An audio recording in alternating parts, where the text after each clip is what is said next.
Hello guys, രാവിലെ തന്നെ നല്ലോണം പുതച്ച് മൂടി കിടന്ന് ഉറങ്ങിക്കൊണ്ടിരിക്കുമ്പോണ്ട് ഫ്രണ്ട് ഇതാ വിളിക്കുന്നു. അളിയാ പെട്രോൾ തീർന്ന് ഓഫായി, ഒന്ന് പെട്ടെന്ന് വാ എന്ന് പറഞ്ഞിട്ട്. പിന്നെ ഒന്നും നോക്കില്ല ഗെയ്സ്, വണ്ടി എടുത്ത് അങ്ങ് ഇറങ്ങി. ഇതാണ് ഗെയ്സ്, എണ്ണ തീർന്ന ഫ്രണ്ട് ഇതാ റോഡ് സൈഡ് കിടക്കുന്നു. ഡാ 100 രൂപേൻ്റെ എണ്ണ അടിച്ചിരുന്നെങ്കിൽ ഈക്കൊരു കഷ്ടപ്പെടുണ്ടോ?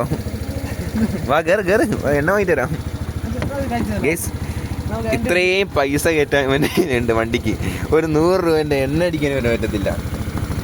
ഫ്രണ്ടിൻ്റെ വീടിൻ്റെ മുന്നിൽ എത്തിയപ്പോൾ അവനിതാ ബക്കറ്റും പിടിച്ച് പറമ്പിൽ കൊക്ക പറിക്കാൻ പോകാൻ നോക്കുന്നു. അപ്പം വാളിയെ നമുക്ക് ഒരുമിച്ച് പോവാം, ഞങ്ങളും വരാമെന്നും പറഞ്ഞ് അവനെയും പിടിച്ച് വണ്ടി പിടിച്ച് കയറ്റി.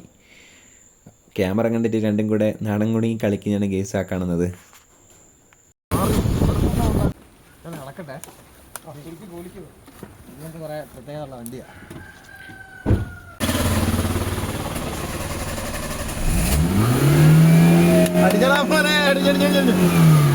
നിർത്തണ്ട, ഷെഡ് കൊണ്ട് കയറ്റിക്കോ.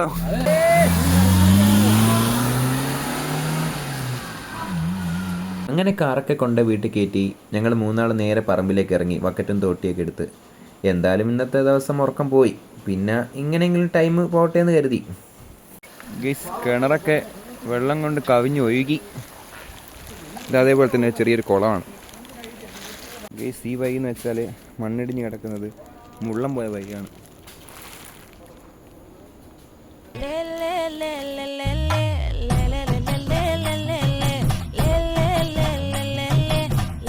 അങ്ങനെ ഒരുത്തിനിതാ മരത്തിൻ്റെ മുകളിൽ കയറി ഒന്നും നോക്കുന്നില്ല, ഒരേ പറി തന്നെ. അത്യാവശ്യം നല്ല രീതിക്ക് മഴ പെയ്തുകൊണ്ടിരിക്കുന്നുണ്ട്, എന്നാൽ ഒരേ പണി തന്നെ.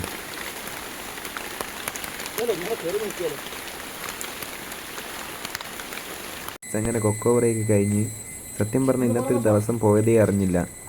മഴക്കാരനൊക്കെ കുറേ കയറിയിട്ട് വൈകുന്നേരമായി. നേരെ വീട്ടിലെത്തുന്നു. അപ്പോൾ ഓക്കെ, ബൈ ഗൈസ്.